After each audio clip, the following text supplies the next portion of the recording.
Staff Sergeant Maddox slammed his fist against the observation table, his face twisted with rage as he glared at the roster sheet in front of him. "You've got to be kidding me. They sent us a woman." He spat the word like poison, his voice carrying across the Arizona training ground where 12 other elite snipers had gathered. "What is this, some kind of diversity stunt? We're trying to break records here, not babysit." His weathered hands crumpled the paper as Senior Chief Grant Rowe stood beside him, arms crossed, saying nothing but nodding slowly in agreement. The other men shifted uncomfortably, their eyes following Maddox's pointed finger toward a figure standing alone near the equipment tent, small, quiet, unassuming. Petty Officer Riley Voss. Before we continue, I want to invite you to subscribe to our channel and stick with me until the very end of this story. Drop a comment below telling me what city you're watching from so I can see how far this incredible tale travels. Trust me, you won't want to miss what happens next. The desert sun beat down mercilessly on the Naval Special Warfare Training Facility, turning the sand into waves of shimmering heat that distorted everything beyond 50 meters. Maddox turned away from the roster and strode toward the firing line where the other snipers had already set up their positions. These weren't rookies. These were men who'd earned their places through blood and bullets in Fallujah, Kandahar, and a dozen other hellholes most Americans couldn't find on a map. Men who'd taken shots that would make Hollywood scriptwriters weep with disbelief. "Listen up," Maddox's voice boomed across the range. "We've got 13 attempts to hit a target at 3,600 meters. 3,600. That's over 2 miles of desert wind heat distortion and pure chaos between us and that steel. Command wants to see if it's even possible before they invest in new equipment." He paused, letting his gaze sweep across the assembled snipers. "So let's show them what real operators can do, not what some Pentagon desk jockey thinks we can do." The first shooter was Gunnery Sergeant Chen, a compact man with hands so steady, they'd once held a scope on target for 6 hours straight during a mission in Ramadi. He settled behind the Barrett EM-82, his breathing slowing to the rhythm he'd perfected over 15 years. The spotter beside him called out calculations in a monotone that suggested they'd done this dance 1,000 times. Wind 4.2 miles per hour quartering from the right. Humidity 62%. Temperature 104 and climbing. Elevation adjustment 43.6 MOA. Chen squeezed the trigger.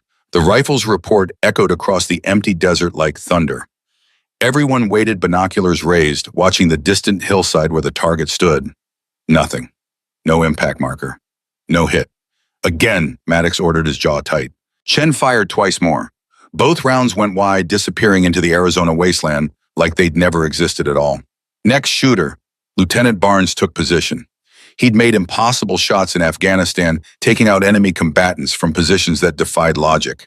He was methodical, patient, legendary for his ability to read wind patterns that others couldn't even see. He fired 4 times, not a single hit registered. By the time the 6th sniper failed his 3rd attempt, the mood on the range had shifted from confident determination to frustrated bewilderment. These men had spent their entire adult lives mastering their craft. They'd calculated, for every variable their experience had taught them, to expect the Coriolis effect from Earth's rotation, the way heat rising off sand created invisible currents that grabbed bullets and threw them off course. The way wind at the firing line meant nothing compared to wind at 1,000 meters, 1,500, 2,000. Maddox watched each failure with increasing agitation, his fingers drumming against his thigh in a rhythm that betrayed his growing anger. When the 9th sniper missed his final shot, Maddox exploded. "This is unacceptable. We're supposed to be the best, and we can't hit a stationary target." His voice cracked with fury. "What are we going to tell command? That the mission's impossible? That we're not good enough?" Senior Chief Rowe finally spoke, his voice calm but carrying an edge that made everyone listen. "The conditions are extreme, Maddox. This isn't a failure of skill. It's a failure of understanding. We're pushing beyond documented capabilities here." "That's exactly the point," Maddox shot back. "We're supposed to establish new capabilities, not whine about how hard it is." The argument might have continued, but Riley Voss chose that moment to approach the firing line. She'd been standing in the background for hours watching, calculating, saying nothing. Her presence had been like a ghost at a funeral, acknowledged by everyone, welcomed by no one. "I'd like to attempt the shot," she said quietly. The silence that followed was absolute. 12 pairs of eyes turned toward her with expressions ranging from disbelief to outright contempt. Maddox's face went through several shades of red before settling on a color that suggested imminent cardiac arrest. "You," the word dripped with scorn. "You want to try, sweetheart? Did you not just watch 13 expert marksmen fail at this, men with more combat experience than you have days in service? Riley's expression didn't change. Yes, Staff Sergeant, I watched very carefully. Maddox laughed a sharp bark of derision that was picked up by several other snipers. Oh, this is rich. This is absolutely perfect. The diversity hire thinks she's going to show us how it's done. He turned to Rowe. Chief, tell me you're not actually considering this. Rowe studied Riley for a long moment, his weathered face unreadable. What's your background, petty officer? My record is classified senior chief. Classified, Maddox repeated mockingly. Of course it is. Let me guess, you're some kind of secret super soldier. Maybe you've got magic bullets that bend around corners. The other snipers chuckled, the sound ugly in the desert heat. I'm a qualified sniper staff sergeant. That's all that matters for this exercise. Qualified, Maddox sneered. I've got qualifications older than you are, little girl. I've made shots that would make your hair stand on end. I've operated in conditions that would send you running back into whatever administrative office they pulled you from. Riley's jaw tightened fractionally, the only outward sign that his words had any effect. Then you should have no objection to me trying. Oh, I object plenty, Maddox shot back. I object to wasting ammunition on someone who's clearly out of her depth. I object to turning this professional exercise into a circus act. I object to— Let her shoot, Rowe interrupted. Maddox spun toward him. Chief, you can't be serious. We're out of shooters, Maddox. Everyone's exhausted their attempts. What's one more round going to hurt? Rowe's tone suggested the matter was settled, but his eyes held something else, curiosity perhaps, or maybe just the exhaustion of dealing with Maddox's attitude all day. Maddox's hands clenched into fists. Fine, let the girl embarrass herself. Maybe it'll teach her some humility. He stepped aside with exaggerated courtesy, gesturing toward the rifle. Be my guest, petty officer. Show us all how it's done. Riley approached the firing position with measured steps, her boots leaving shallow prints in the sand. The Barrett M82 lay waiting still warm from the previous shooter. She knelt beside it, her movements economical and precise, and began her own assessment of the weapon. You're going to want to adjust your scope, Maddox called out, unable to help himself. The previous shooter had it set for his eye relief. Riley said nothing. Her hands moved over the rifle with the familiarity of someone who'd spent thousands of hours with the weapon, checking the bore, testing the bipod's stability, examining the scope mounts with fingertips that could detect the slightest looseness. Lieutenant Barnes, who'd been one of the failed shooters, leaned toward Gunnery Sergeant Chen. Think she'll even hit the hillside, he murmured. Chen shrugged. Probably not, but at least it'll be entertaining. Riley settled into position behind the rifle, her body aligning with the weapon in a way that looked almost rehearsed. She pressed her cheek against the stock, her breathing slowing immediately to a rhythm that suggested deep familiarity with this particular dance. You're going to need a spotter, Maddox announced. Or are you planning to just guess at the calculations? I'll spot for myself, Riley replied, her voice muffled against the rifle. This provoked another round of laughter. She'll spot for herself, Maddox repeated to the group. Hear that? We've been doing it wrong all these years, boys. Who needs a spotter when you've got wishful thinking? Riley ignored him. Through her scope, she could see the target, a steel plate, barely visible as a speck against the distant hillside. The rangefinder built into her scope confirmed the distance, 3,617 meters. She made a mental note of the extra 17 meters. Every centimeter mattered at this range. Her mind began the calculations automatically, a process so ingrained that it felt like breathing. Wind speed at the firing line was meaningless. She needed to read the wind across the entire flight path. She watched the heat shimmer the way it danced and twisted, telling stories about air currents that most people couldn't even see. She noted the angle of the sun, the time of day, the way shadows fell across the desert floor. But more than that, she remembered. She remembered her father, Sergeant Major David Voss, kneeling beside her in the Montana wilderness when she was 12 years old. His voice came back to her across the years, calm and patient. Riley, emotion will kill you in this job. You can't afford to feel when you are behind a scope. You trust the math. You trust the physics. You trust the process. She remembered Captain Aidan Hale, her mentor at her first duty station, the man who'd seen something in her that others had missed. He'd pushed her harder than anyone else, refused to accept anything less than perfection, and in doing so had transformed her from merely competent to exceptional. The rifle doesn't care about your feelings, he'd told her during a particularly brutal training session. The bullet doesn't care if you're tired or frustrated or scared. It follows the laws of physics with absolute consistency, Your job is to understand those laws better than anyone else alive. Captain Hale was dead now, killed in an operation that remained classified even to her. But his lessons lived on, carved into her muscle memory and burned into her consciousness. "Any day now," Maddox called out. "Or are you waiting for the wind to stop?" Riley's breathing had slowed to 4 breaths per minute. Her heart rate had dropped to 52 beats per minute, a state of physiological calm that she could achieve almost at will now after years of training. She made microscopic adjustments to the scope, calculating in her head. Distance 3,617 meters. That meant a bullet drop of approximately 942 inches, accounting for the .50 mg rounds ballistic coefficient. Wind she'd observed gusts ranging from 3 to 7 miles per hour, but the prevailing current was 5.1 miles per hour quartering from the right. That translated to a windage adjustment of... She ran the numbers through the formula her father had taught her, the one that accounted for wind gradient across altitude. But there was something else, something the other shooters had missed. The time of day mattered. It was 3:14 in the afternoon, which meant the sun was beginning its descent, changing the heating patterns across the desert floor. The air at 1,500 meters would be cooler than the air at ground level, creating a temperature gradient that would affect the bullet's trajectory in ways the standard ballistic calculator didn't account for. She made another adjustment, trusting instinct honed through 10,000 hours of practice. "This is painful to watch," Barnes muttered. "How long is she going to take?" "As long as she needs," Rowe replied, surprising everyone. "If she's going to miss, let her miss on her own terms." Riley's finger found the trigger, applying pressure so gradually that it was impossible to say exactly when the rifle would fire. This was the art within the science, knowing that anticipation was the enemy of accuracy, that flinching at the expected recoil would throw off everything, that the shot had to surprise even the shooter.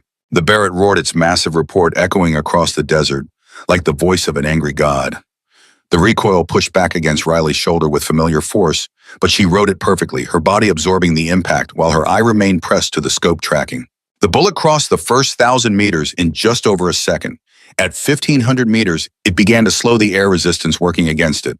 At 2,000 meters, gravity and wind had pushed it several feet off its initial trajectory, but Riley's calculations had accounted for this. At 3,000 meters, the bullet was traveling at roughly half its initial velocity, dropping fast, pushed by wind currents that were invisible but measurable. Riley counted in her head, timing the flight based on calculations she'd made before pulling the trigger. 5 seconds. 6. 7. At 8.4 seconds, the distant steel target erupted in a small cloud of dust and paint, the impact clearly visible even at this range. The distinctive ping of metal on metal reached them several seconds later, carried across the desert on the same wind that had tried to claim the bullet. Nobody spoke. Riley rose from the firing position, her face expressionless, and stepped back from the rifle. Maddox's mouth hung open. Barnes looked like he'd been punched in the gut. Chen was rechecking his binoculars as if he couldn't trust what he'd just seen. The other sniper stood frozen, processing what had just happened. Senior Chief Rowe was the first to recover. "Confirm the hit." Lieutenant Barnes raised his rangefinder with shaking hands, checking the target downrange. "Confirmed. Center mass. She actually hit it." "That's impossible," Maddox said, his voice hollow. Nobody makes that shot on the first try. Nobody." Riley said nothing. She stood with her hands at her sides, waiting. Rowe approached her, his expression unreadable. "Where did you train, petty officer?" "Various locations." "Senior Chief, my service record is classified." "Classified," Maddox repeated, but the mockery was gone from his voice, now replaced by something that sounded almost like fear. "Who the hell are you?" "I'm a sniper staff sergeant, just like you." "No," Maddox said, shaking his head. "No, you're not just like us. That shot, that was..." He trailed off, unable to finish the sentence. Chen stepped forward, his analytical mind already working through the implications. "The conditions haven't changed. The wind's the same, the temperature's the same, the distance is the same. What did you see that we didn't?" Riley considered the question for a moment. "You calculated for what the conditions were. I calculated for what they would be when the bullet arrived." The simplicity of the statement made it somehow more devastating. Barnes ran a hand through his hair, looking like he wanted to argue but couldn't find the words. "The temperature gradient," Chen said slowly, understanding dawning. "You accounted for the cooling air as the sun descends. Among other things." Maddox found his voice again, though it had lost its earlier confidence. "You're telling me that we all missed because we didn't account for a few degrees of temperature change over the course of the bullet's flight. Not just temperature. Wind gradient across altitude. The Coriolis effect is more pronounced at extreme range than most ballistic calculators suggest. The spin drift of the bullet, the density altitude based on current barometric pressure, which is dropping as a weather front moves in from the west. Riley rattled off the factors calmly as if discussing a grocery list. Each one is small, but at 3,600 meters, small errors compound into large misses. Rose studied her with new intensity. How many shots have you made at this range? Riley hesitated. I'm not at liberty to discuss my operational history, Senior Chief. That's not what I asked. More than I can count.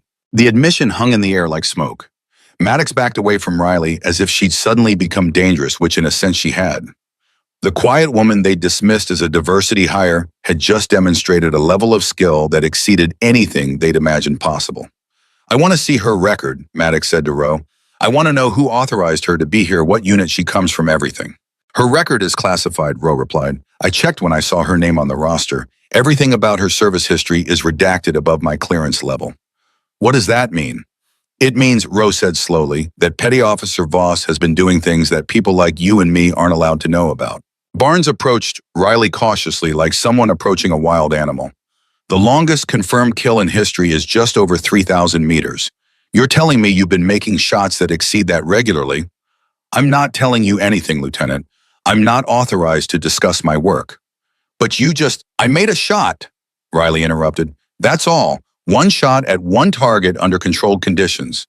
That's not classified. That's just marksmanship.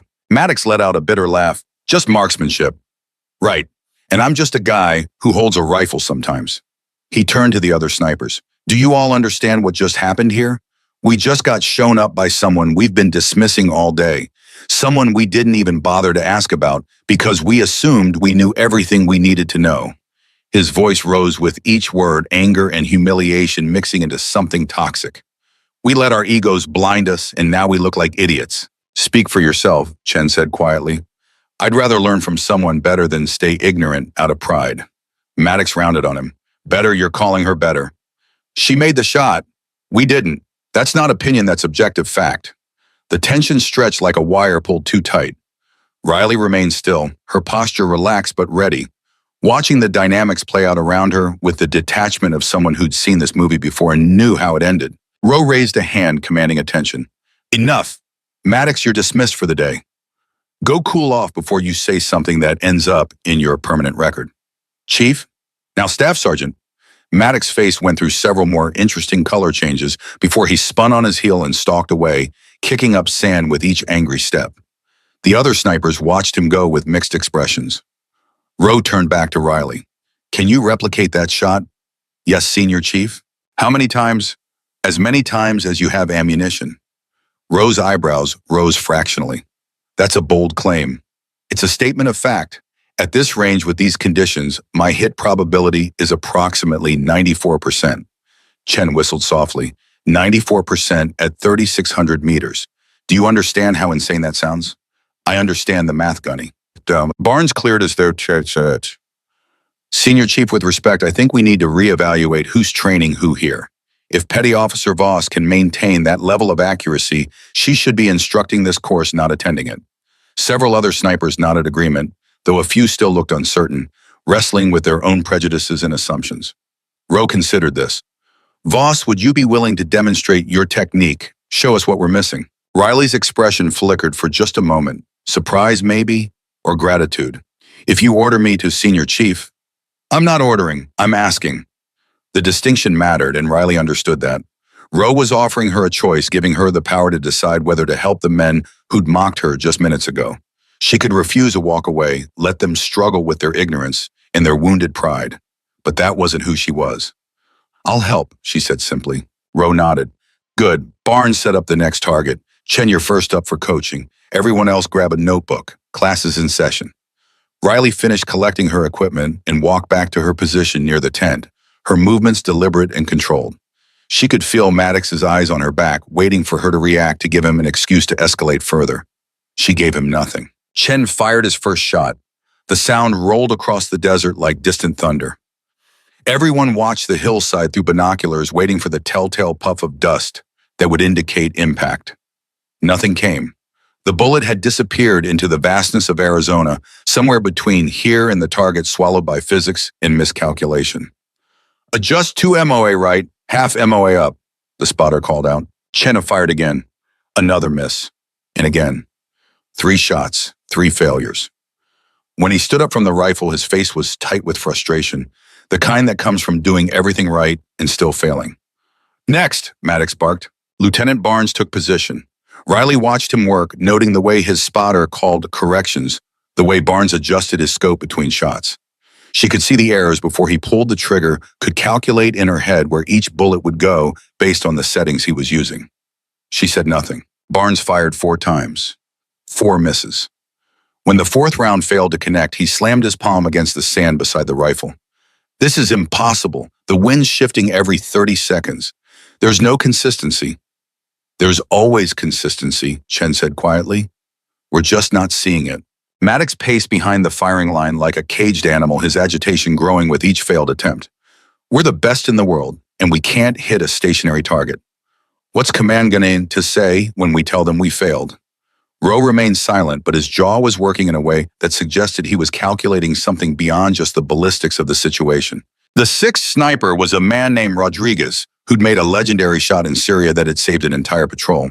He approached the rifle with quiet confidence, settled into position, and began his breathing routine. Riley watched his hands, watched the way he checked his bubble level, the way his finger found the trigger. Rodriguez fired.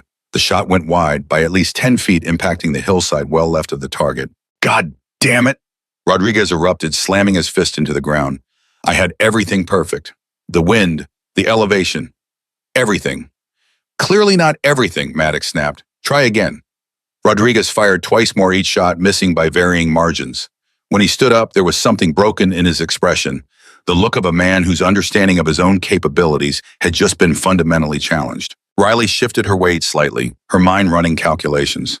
She could see it now, the pattern in the failures. They were all calculating correctly for the immediate conditions, but they were treating the bullet's flight path as static when it was actually dynamic. The air temperature was dropping as the sun descended, creating thermal layers that shifted the bullet's trajectory in ways their ballistic calculators couldn't predict. The wind wasn't just blowing horizontally. It was spiraling up the face of the hillside where the target sat, creating updrafts that pushed bullets high and right. But more than that, they were all using the same flawed assumption about the Coriolis effect. The standard formula worked fine out to 2,000 meters, maybe 2,500, but at 3,600 meters, the Earth's rotation had a more pronounced impact than the simple calculations suggested. They needed to account for the azimuth of fire, the latitude, even the time of day. The 7th sniper missed 3 times. The 8th sniper, a quiet man named Patterson who rarely spoke, fired 4 rounds without a single hit. Each failure seemed to feed Maddox's growing fury. This is unacceptable, he roared after the 9th sniper's final miss. We're supposed to be elite. We're supposed to be the standard that everyone else aspires to. And we can't even... Maybe the standard isn't as high as you thought, Riley said quietly. Every head turned toward her. The silence that followed was absolute, broken only by the sound of wind across the desert. Maddox's face went from red to nearly purple. What did you just say to me? Riley met his gaze without flinching. I said maybe the standard isn't as high as you thought. You're all using the same calculations, the same assumptions, the same methodology. If the methodology is flawed, skill doesn't matter. Flawed on. Maddox took 3 steps toward her, his hands clenched into fist. You're calling our methodology flawed, you who haven't even fired a single shot yet and are questioning how we do things. I'm questioning the results, Riley replied calmly. 9 expert shooters, 0 hits. That's not a skill problem. That's a systemic problem. Chen stepped forward, his analytical mind already working through the implications. What would you do differently? I'd stop treating the shot as a single calculation and start treating it as a predictive model. The conditions when you pull the trigger aren't the conditions when the bullet arrives at target. Barnes laughed, but there was no humor in it. You think we don't know that? We account for bullet flight time in our calculations. You account for average conditions across the flight time, Riley said. But the conditions aren't average. The air temperature drops approximately 0.8 degrees for every minute after 3 p.m. in desert environments. Your bullet is in flight for over 8 seconds. That's a temperature change occurring in real time while the bullet is traveling, creating density variations that affect trajectory. The snipers exchanged glances. Rodriguez spoke up. The temperature change over 8 seconds would be negligible. Hundredths of a degree at most. At the firing line, yes, but the bullet travels through different air masses at different altitudes. The air at 20 feet above ground is cooler than the air at ground level by the time it reaches 1,500 meters downrange. That difference compounds. Maddox interrupted. This is theoretical nonsense. You're making excuses for why you're going to fail when you finally get the guts to actually try the shot. I'm explaining why everyone else has failed, Riley corrected. Whether I succeed or not doesn't change the math. Then prove it, Maddox challenged. You're so smart, you understand the conditions so much better than all of us combined, then get up there and show us how it's done. Riley looked at Rowe, senior chief. Rowe studied her for a long moment, his weathered face impossible to read. Finally, he nodded. Make your attempt, petty officer. The walk to the firing line felt longer than it should have. Riley could feel every pair of eyes on her back, could sense the mixture of skepticism, hostility, and in a few cases, genuine curiosity. She knelt beside the Barrett M82, still warm from Patterson's failed attempts, and began her pre-shot routine. The rifle was a tool, nothing more. It didn't care who held it, didn't judge, didn't have expectations. It followed the laws of physics with absolute consistency, which made it the most honest thing on the range. You'll want to adjust the scope, Barnes called out. Patterson's eye relief is different from yours. Riley ignored him. She was checking the scope mounts, making sure nothing had come loose during the previous shooter session. One of the mounting screws had backed out a quarter turn. She tightened it carefully, then checked the bore alignment, the bipod tension, the trigger pull weight. Any day now, Maddox said. Or are you stalling? Riley settled into position behind the rifle, pressing her cheek against the stock. Through the scope, the target appeared as a small rectangular shape, wavering in the heat distortion. 3,617 meters. She noted the extra 17 meters automatically. Her breathing slowed. 4 breaths per minute, the rhythm she'd practiced 10,000 times until it became as natural as walking. Her heart rate dropped, settling into the low 50s, where it would remain until after the shot. The memories came unbidden, as they always did when she was behind a rifle. Her father's voice. The shot begins before you touch the trigger, Riley. It begins in your mind, in your preparation, in your willingness to trust the process even when everything tells you to doubt. Captain Hale's voice. Emotion is the enemy. The rifle doesn't care if you're angry or scared or proud. It only cares about the inputs you give it. Make the inputs correct, and the output is inevitable. She pushed the voices away, focusing on the present. Wind speed at the firing line was 5.3 miles per hour, quartering from the right. But that was just the beginning of the calculation. She needed to read the wind across the entire flight path. Riley watched the mirage, the way heat rising off the sand created visible distortions in the air. Most snipers treated mirage as noise, something to see through or ignore. Riley treated it as signal, as information about air movement and temperature gradients that no instrument could measure. The wind at 1,000 meters was stronger than at the firing line, gusting to 7 miles per hour, based on the way distant brush moved. At 2,000 meters, the wind had shifted slightly more to the right, pushed by the terrain, features she could barely see. At 3,000 meters, the hillside created updrafts that would push the bullet high if she didn't account for them. Or she made microscopic adjustments to the scope, calculating in her head. Distance 3,617 meters. Bullet drop 942 inches, adjusted for the actual air density based on current barometric pressure and temperature. Windage, she ran the numbers through the formula, accounting for wind gradient across altitude and the way the spinning bullet would drift right independent of wind. But the critical factor was the one nobody else had considered, the temperature gradient. It was 3:27 p.m. The sun had been descending for the past hour, and the cooling process had already begun. The air at ground level was 104 degrees. The air at 20 feet was 102. The difference seemed small, but over 3,600 meters, small differences became large misses. She calculated the bullet's trajectory through different air densities, factoring in how the cooling air would affect drag, how the density changes would alter the bullet's path in ways the standard ballistic calculator couldn't predict. And then there was the Coriolis effect. At this latitude, firing toward the southeast, the Earth's rotation would push the bullet right by approximately 18 inches. The standard formula suggested 12 inches, but the standard formula was wrong at extreme range. Riley made her final adjustments and settled into the shot. She's been on that rifle for 5 minutes, Rodriguez muttered. What's she doing praying? She's calculating, Chen replied quietly. Look at her breathing. She's in the zone. Maddox opened his mouth to say something, but Rowe cut him off with a sharp gesture. Let her work. Riley's finger found the trigger, applying pressure so gradually that the break came as a surprise even to her. The Barrett roared and the recoil slammed into her shoulder with familiar force. She rode it perfectly, her eye remaining pressed to the scope, tracking the bullet's path through the scope's field of view. 8.4 seconds of flight time. She counted in her head, measuring the interval between shot and impact based on her calculations. 8 seconds, 8.2, 8.4. The distant steel target erupted in a shower of dust and paint fragments. The distinctive metallic ping reached them several seconds later, carried across the desert on the wind that had tried and failed to claim the bullet. Nobody moved. Nobody spoke. The silence stretched until it became painful. Riley stood up from the rifle, her face expressionless, and stepped back. Barnes raised his rangefinder with shaking hands. Confirmed, center mass hit. That's not possible. Check again, Maddox demanded, his voice hollow. I've checked 3 times, Staff Sergeant. It's a confirmed hit. Dead center. Maddox stared at the distant target as if it had personally betrayed him. That was luck, had to be. Nobody makes that shot on the first attempt. Want me to do it again? Riley asked quietly. The question hung in the air like a challenge. Maddox turned toward her slowly, his face cycling through emotions too fast to track. Anger, disbelief, humiliation, fear. They were all there fighting for dominance. Yes, he finally said. I want you to do it again, because if you can't replicate that shot, it proves it was luck. Rowe intervened. Petty Officer Voss, what's your estimated hit probability at this range under these conditions? 94%, Senior Chief. Chen let out a low whistle. 94% at 3,600 meters. That's not human.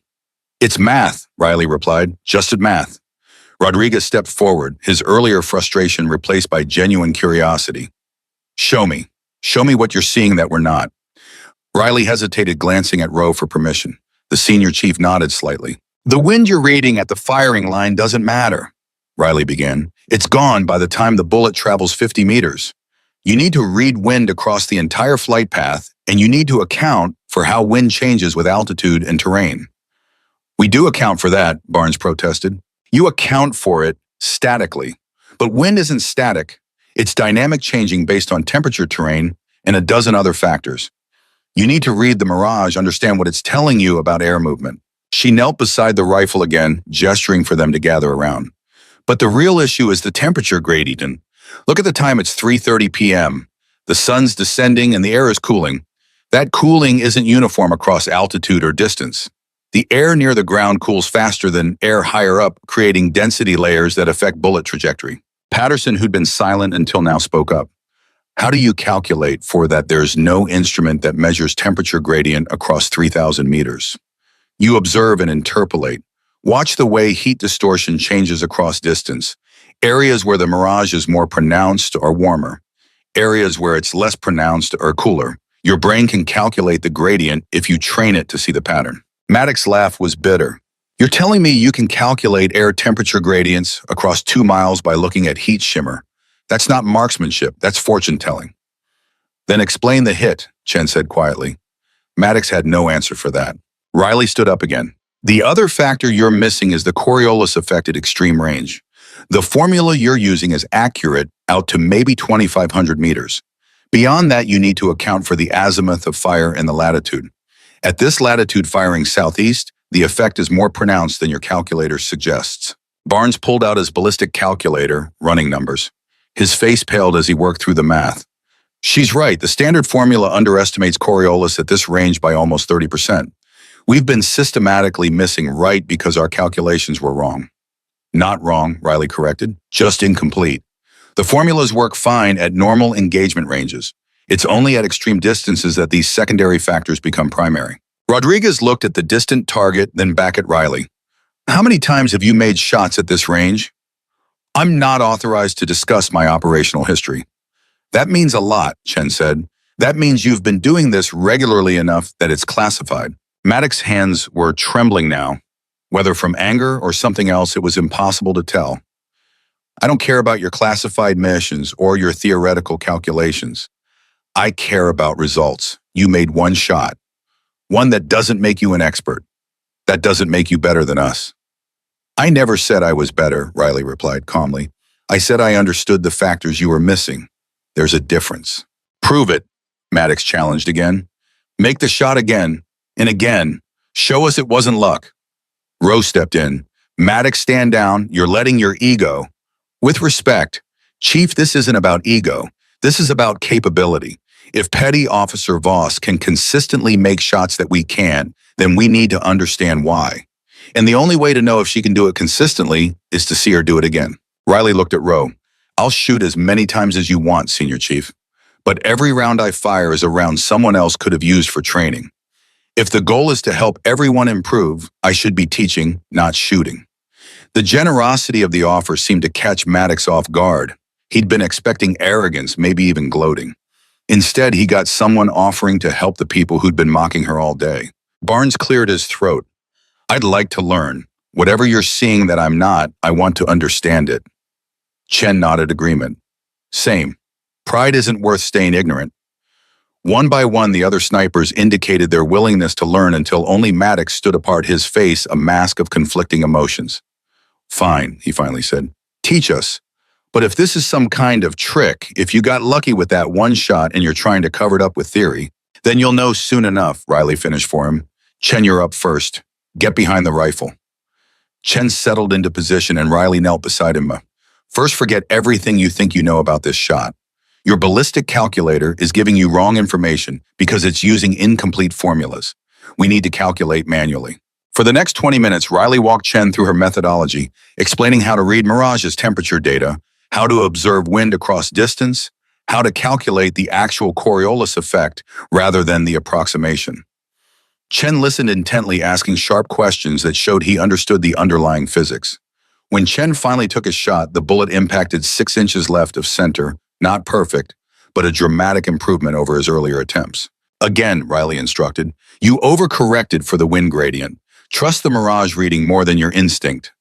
Chen's second shot hit 2 inches right of center. His third shot was dead center, and when the impact confirmed, he let out a whoop of triumph that echoed across the desert. Barnes was next, then Rodriguez, then Patterson. Each one struggled initially with Riley's methodology, fought against their ingrained habits and assumptions, but slowly, shot by shot, they began to improve. Not everyone hit center mass. The shot was still extraordinarily difficult, but the missed distances decreased dramatically. Maddox watched it all with an expression that grew darker with each successful hit. When it was finally his turn, he approached the rifle with obvious reluctance. I don't need your help, he said when Riley knelt beside him. Suit yourself, Riley replied, standing up and stepping back. Maddox settled into position and fired. The shot missed left by 15 feet, worse than any of his earlier attempts. His face flushed with humiliation. The wind shifted, he muttered. I didn't account for. The wind's been consistent for the past 40 minutes, Riley said quietly. You missed because you're too angry to shoot straight. Emotion is affecting your judgment. Maddox's head snapped toward her. You don't know anything about what I'm feeling. I know you're furious that someone you dismissed made a shot you couldn't. I know your ego is bruised. I know you're struggling with the fact that your assumptions were wrong. And I know all of that is affecting your ability to focus on the fundamentals. The words were delivered without malice, just stated as observable facts. Somehow that made them worse. Get behind the rifle again, Riley said. This time close your eyes and take 5 deep breaths before you look through the scope. Clear your head. I don't need meditation. You need to get out of your own way, Riley interrupted. Your mechanics are solid. Your understanding of ballistics is excellent. Your problem isn't knowledge or skill. It's emotion. You're fighting yourself instead of the shot. Maddox stared at her for a long moment, then settled back behind the rifle. He closed his eyes, breathing deeply, visibly struggling to let go of his anger. When he opened his eyes and looked through the scope, something had shifted in his posture. Riley knelt beside him again. Now tell me what you see in the Mirage at 1,500 meters. Maddox studied the wavering air. It's denser than at 1,000 meters. The waves are tighter, which means warmer air, rising heat. He paused, thinking, which means I need to account for the bullet passing through a thermal layer that will affect trajectory. Good. Now tell me about the wind. They worked through the calculation together, Riley guiding him through the methodologies she developed over years of training. When Maddox finally fired the bullet, it impacted 8 inches high and 4 inches right, close but not centered. Better, Riley said. You rushed the trigger pull at the end. You knew it was going to be close and you got excited. Anticipation threw the shot off. Maddox reloaded and settled in again. This time when he fired, the bullet struck 5 inches left of center. Still not perfect, but respectable at this range. His third shot hit dead center. The impact seemed to break something in him. His shoulders sagged, and when he stood up from the rifle, there was something different in his eyes, resignation maybe, or acceptance. I was wrong, he said quietly, addressing Riley. About you, about what you're capable of. I let my assumptions blind me, and that's on me. Riley nodded acknowledgement but said nothing. Rowe had been watching the entire session from a distance. Now he approached, his expression thoughtful. Petty Officer Voss, I'm reassigning you. Effective immediately, you'll be transferred to the Naval Precision Warfare School as an instructor. Your classification will be adjusted to allow you to teach these methodologies. Senior Chief, Riley began. That's not a request, Petty Officer. You've demonstrated expertise that's too valuable to keep in the field. We need you training the next generation. Maddox's head jerked up. Chief, with respect, she just humiliated us. You're rewarding her for making us look incompetent. I'm recognizing exceptional ability, Rowe replied sharply. Something you should have done hours ago instead of letting your prejudices cloud your judgment. Voss didn't humiliate anyone. You humiliated yourselves by dismissing her without cause. The rebuke stung, and Maddox had no response. Rowe turned back to Riley. You report to Coronado in 72 hours. Between now and then, I want you to document your methodology in writing. Every calculation, every observation technique, everything. It's going to become part of the official curriculum. Riley came to attention. Yes, Senior Chief. As the sun descended toward the horizon, casting long shadows across the Arizona desert, the snipers began packing up their equipment. The atmosphere had shifted from hostile to thoughtful as each man processed what they'd witnessed and learned. Chen approached Riley as she was cleaning the barrette. Thank you for not rubbing it in our faces. You could have made us look a lot worse than you did. That wasn't the goal, Riley replied. The goal was to help. Still, not everyone would have been that generous after the way we treated you. Riley paused in her cleaning. Captain Hale used to say that holding grudges takes energy you could be using to improve. I'd rather spend my energy getting better. Barnes joined them. This Captain Hale, he the one who taught you all this. He taught me to think differently about problems. The rest came from practice. How much practice? Riley smiled slightly. Enough that I don't count anymore. As the last of the equipment was loaded into vehicles and the snipers prepared to leave, Maddox approached Riley one final time. His posture was different now, less aggressive, more uncertain. For what it's worth, he said, I hope you're a good teacher, because if you can turn average snipers into shooters like you, that'll save lives downrange. That's the plan, Riley replied. Maddox nodded and walked away, leaving Riley alone on the range as the desert sky turned orange and purple with the sunset. She thought about Captain Hale, about the lessons he taught her, about the path that had led her to this moment.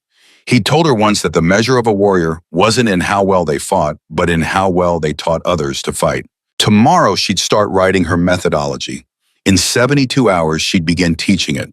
And somewhere down the line, the techniques she'd pioneered would save lives in ways she'd never know about. That was enough. 72 hours later, Riley walked through the gates of Naval Special Warfare Center in Coronado, carrying nothing but a duffel bag and a folder containing her methodology documentation.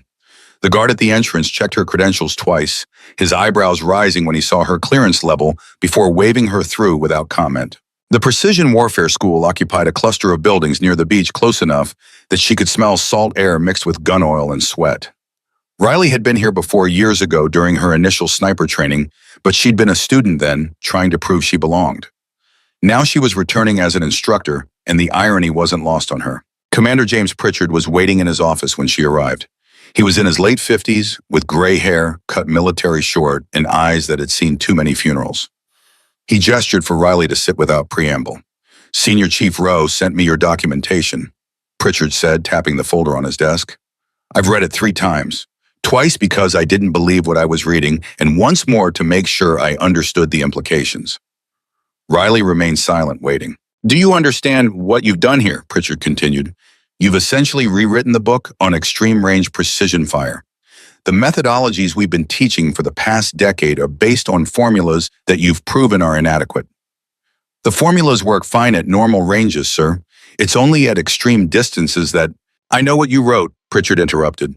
What I'm asking is whether you understand the political nightmare you've created. We've got thousands of graduates who've been trained using the old methodology. We've got contracts with ballistic calculator manufacturers who are going to scream bloody murder when we tell them their products are wrong. We've got allied nations who train with our curriculum who are going to question why we didn't know this sooner. Riley's stomach tightened. She'd been so focused on the technical achievement that she hadn't considered the institutional implications. Pritchard must have seen something in her expression because his tone softened slightly. I'm not blaming you, petty officer. You did exactly what you were supposed to do. You solved a problem. It's my job to deal with the fallout. He leaned back in his chair. Which brings me to why you're here. I need you to prove this works with more than just yourself.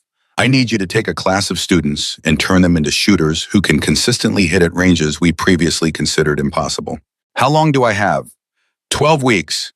20 students ranging from intermediate to advanced skill levels. If 75% of them can achieve consistent hits at 3,500 meters by the end of the course, we'll adopt your methodology service-wide. If not— He didn't finish the sentence, but the implication was clear. Riley's mind raced through the math. 12 weeks to overcome years of ingrained training to teach not just techniques, but a completely different way of thinking about long-range shooting. It would require breaking down everything they thought they knew and rebuilding from scratch. I'll need access to extended range facilities, she said. An authority to modify the curriculum is needed. Some of the students are going to resist the new methodology because it contradicts what they have already learned.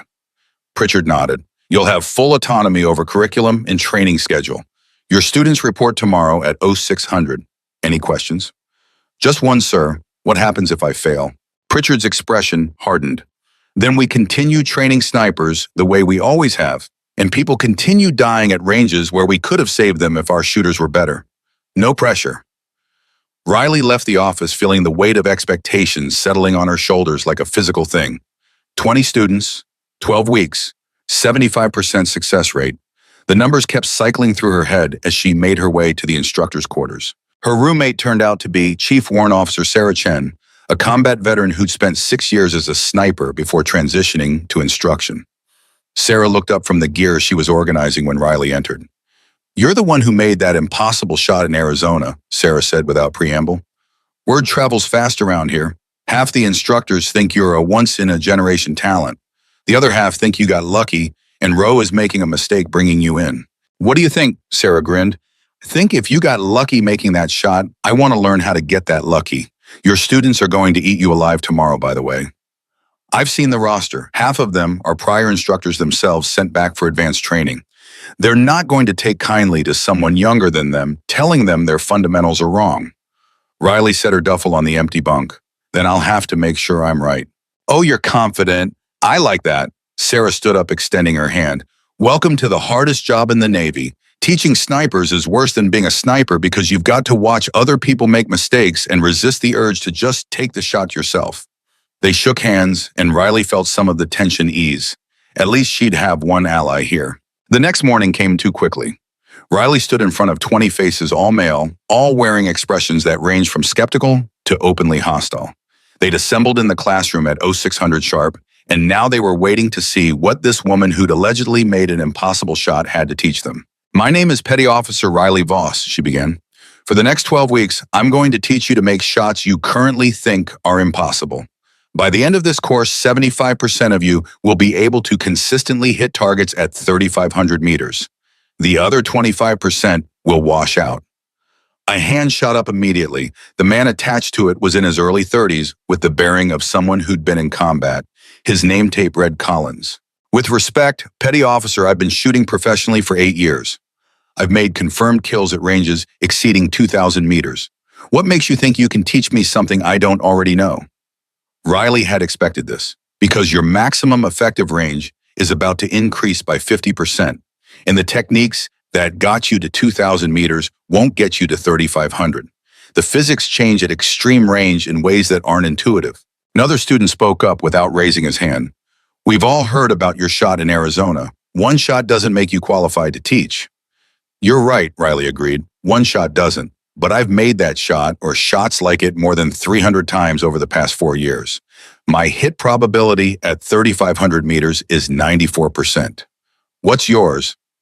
The silence that followed was answer enough. Riley pulled up a presentation on the screen behind her. Everything you've learned about long-range shooting is correct up to about 2,500 meters. Beyond that, the simplified formulas we use start breaking down. The Coriolis effect becomes nonlinear. Temperature gradients create density variations that standard calculators can't predict. Wind patterns become three-dimensional in ways that require observation, not calculation. Collins raised his hand again. Are you saying our ballistic calculators are wrong? I'm saying they're incomplete. They use approximations that work fine at normal ranges, but fail at extreme distances. To hit consistently beyond 3,000 meters, you need to supplement calculator data with real-time environmental observation. A student in the back name tape reading Morrison let out a skeptical laugh. Real-time environmental observation. You mean guessing? I mean reading mirage patterns to determine temperature gradients across distance. I mean observing vegetation movement at multiple ranges to map wind variation. I mean calculating actual Coriolis drift based on azimuth and latitude rather than relying on simplified formulas. Morrison leaned back in his chair. And you can teach us to do all that in 12 weeks. I can teach you the methodology in 12 weeks. Mastering it will take years. But by the end of this course, you'll understand what's possible and have the tools to keep improving. Collins spoke again, his tone challenging. Prove it. Take us to the range right now and show us you can make this shot consistently. Because if you can't, why should we waste 12 weeks learning from someone who got lucky once? Riley had anticipated this too. She'd discussed it with Pritchard the previous evening, and they'd agreed that demonstrating capability early would establish credibility faster than any amount of lecturing. Fine, she said. Get your gear. We're going to the extended range. The students exchanged glances, surprise registering on several faces. They'd expected resistance, not immediate agreement. 30 minutes later, they were assembled at the extended range facility, a section of California desert that stretched for miles.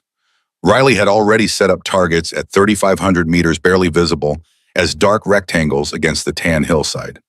5 shots, she announced. Cold bore no warm-up rounds. I'll explain my thought process before each shot so you can hear how I'm calculating the variables. She settled behind a Barrett Jans 82, identical to the one she'd used in Arizona, and began her pre-shot routine. The students gathered around, some with notebooks out, others with arms crossed in obvious skepticism. Current time is 07:15, Riley said, her voice calm and clinical. Sun angle is low, which means minimal thermal gradient for the next hour. Wind at the firing line is 4.7 miles per hour from the west. But look at the vegetation at 1,500 meters. She pointed. It's moving faster, which indicates wind speed has increased to approximately 6 miles per hour. At 3,000 meters, the brush movement suggests 7 to 8 miles per hour with a slight northward component. Morrison muttered something that sounded like crystal ball reading, but Riley ignored him. Temperature is 72 degrees at the firing line, but the air over the desert floor will warm rapidly over the next hour. Right now, I'm calculating for current conditions with minimal thermal consideration. In 2 hours, that calculation would be completely different. She made her scope adjustments, talking through each one. Elevation 42.8 MOA, windage 3.22 MOA right. Coriolis correction 1.4 MOA right, adjusted for azimuth of fire. Total windage 4.6 MOA right. Collins was taking notes. That's a full MOA more windage than my calculator suggested for these conditions. Your calculator is using a simplified Coriolis formula, Riley explained. At this azimuth and latitude, the actual effect is 38% greater than the standard calculation. She settled into her breathing rhythm, her heart rate dropping automatically. The familiar calm descended the state where emotion disappeared and only physics remained. Her finger found the trigger pressure building gradually until the rifle fired almost without her conscious decision. 8.3 seconds later, the distant target showed an impact marker dead center. The metallic ping reached them moments after. Shot 1 center bio, Riley announced, resetting for shot 2. She cycled the bolt, chambered another round, and made minute adjustments to her scope. Wind has picked up slightly, now reading 5.1 at the firing line, 6.4 at 1,500, and 8.2 at 3,000. Adjusting windage to 4.9 MOA right. The second shot hit 3 inches left of center. Still well within the kill zone, but not perfect. Wind shifted during bullet flight, Riley explained. You can see it in the mirage pattern. There was a gust at 2,200 meters that I didn't fully account for. Shot 3, I'm adding .2 MOA to compensate. The third shot hit 1 inch right of center. The fourth shot was dead center again. The fifth shot hit 2 inches high and 1 inch right. Riley stood up from the rifle and turned to face the students. 5 shots, 5 hits, average deviation from center is 2.4 inches. At 3,500 meters, that's exceptional accuracy by any standard. Questions. The skepticism had visibly diminished, but Morrison wasn't quite ready to concede. You've obviously practiced this specific range extensively. Can you do the same at different distances? Different conditions? Riley gestured toward the range. Pick a distance, any distance over 3,000 meters. Morrison thought for a moment. 3,800 meters. Different target, different angle.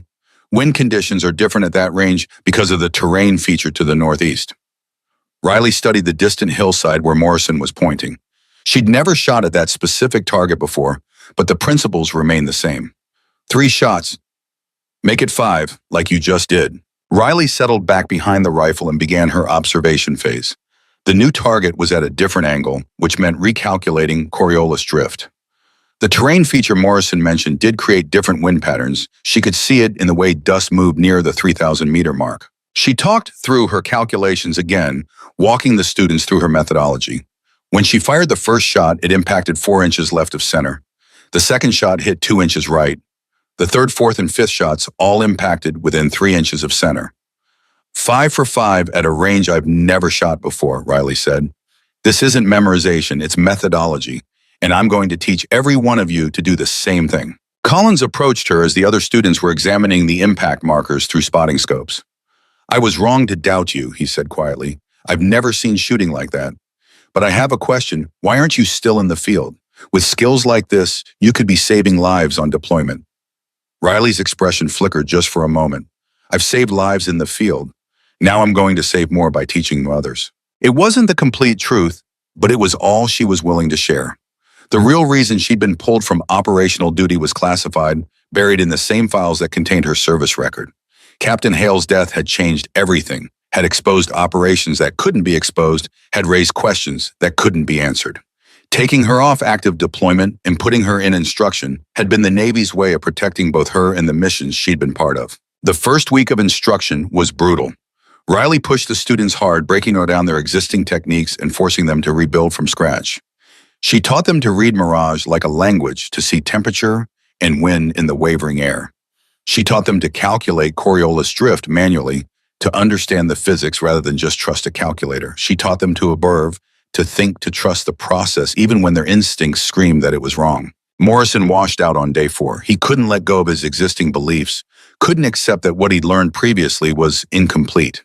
He fought Riley at every step, argued with every correction, and finally stormed out of a training session after missing 15 consecutive shots. He's not the last one who'll quit, Sarah told Riley that evening. Some people can't handle being told they're wrong, even when the evidence is right in front of them. 2 more students washed out by the end of week 1. Both were experienced snipers who couldn't reconcile Riley's methodology with their existing knowledge. They left angry, convinced that Riley was teaching nonsense, despite the fact that students who embraced the new techniques were already showing improvement. By week 2, the remaining 17 students had divided into 2 camps. 12 of them were fully committed, working extra hours to practice the observational skills Riley was teaching. The other 5 were still resistant, going through the motions, but not truly believing. Collins had become Riley's unofficial assistant, helping the struggling students and reinforcing the methodology. He'd gone from skeptic to true believer after making his first hit at 3,400 meters a shot he'd previously considered impossible. I feel like I'm learning to shoot all over again, he told Riley during a break. Everything I thought I knew still applies, but it's like, I don't know, like I was only seeing half the picture before. That's exactly right, Riley replied. The fundamentals don't change. Breathing, trigger control, body position, all of that stays the same. What changes is your understanding of the environment and how it affects the bullet. Week 3 brought the first major crisis. One of the resistant students, a man named Garrett, who'd been a sniper instructor at a different school, filed a formal complaint with Commander Pritchard. He claimed Riley's methodology was unproven and potentially dangerous, that she was teaching techniques that contradicted established doctrine without sufficient justification. Pritchard called Riley to his office that evening. Garrett's making noise about unsafe practices. He's claiming you're encouraging students to ignore their ballistic calculators in favor of subjective observations. That's not accurate, sir. I'm teaching them to supplement calculator data with environmental observation. The calculator is still the foundation, but it needs to be adjusted based on real-time conditions that the calculator can't measure. Pritchard steepled his fingers. Prove it. Tomorrow morning, you and Garrett both take the same shot. Same rifle, same conditions, same target. He uses his methodology, you use yours. We'll see whose approach works better. Riley felt her stomach drop. Sir, that's not a fair comparison. Garrett's been shooting for 15 years. He's extremely skilled within his methodology. If I miss and he hits, then maybe he's right, and I made a mistake bringing you here, Pritchard finished. But if you hit and he misses, or if you both hit, but your methodology produces better accuracy, then that settles the argument. Tomorrow, 0700 extended range, 4,200 meters. That's 300 meters farther than you've demonstrated in front of the students. Riley left the office feeling like she'd been punched. 4,200 meters was beyond even her tested range. She'd made shots that far before, but not consistently, and never under the pressure of proving herself in front of students and a commander who was questioning whether she belonged here. That night, she lay awake running calculations in her head, trying to work through all the variables she'd encounter at that distance. The bullet flight time would exceed 9 seconds. The Coriolis drift would be significant. Any error in wind reading would be magnified to the point where even small miscalculations would result in complete misses. Sarah noticed her anxiety. You're thinking too much. You've made harder shots than this. Not with my entire career riding on the outcome. Your career isn't riding on anything. You've already proven yourself. This is just Pritchard's way of shutting up a complainer. What if I miss? Sarah sat up in her bunk. Then you miss. Riley, listen to me. You're the best shooter I've ever seen, and I've been around this community for a decade. One shot doesn't define you. One outcome doesn't determine your value. You know that, right? Riley wanted to believe her, but doubt had already taken root. She thought about her father, about Captain Hale, about all the people who'd invested in her development. She thought about the students who trusted her methodology enough to unlearn years of training. If she failed tomorrow, she'd be letting all of them down. Morning came too fast. The entire class assembled at the range along with Commander Pritchard and several other senior instructors. Garrett stood near the firing line, looking confident, almost smug. Riley tried to quiet the anxiety churning in her gut. Pritchard laid out the rules. Same target, 4,200 meters. Each shooter gets 3 attempts. Best shot wins. Garrett, you're up first. Garrett settled behind the Barrett M82 with practiced ease. His spotter called out calculations, feeding him data from a high-end ballistic calculator. Garrett made his adjustments smoothly, confidently, like a man who'd done this 1,000 times.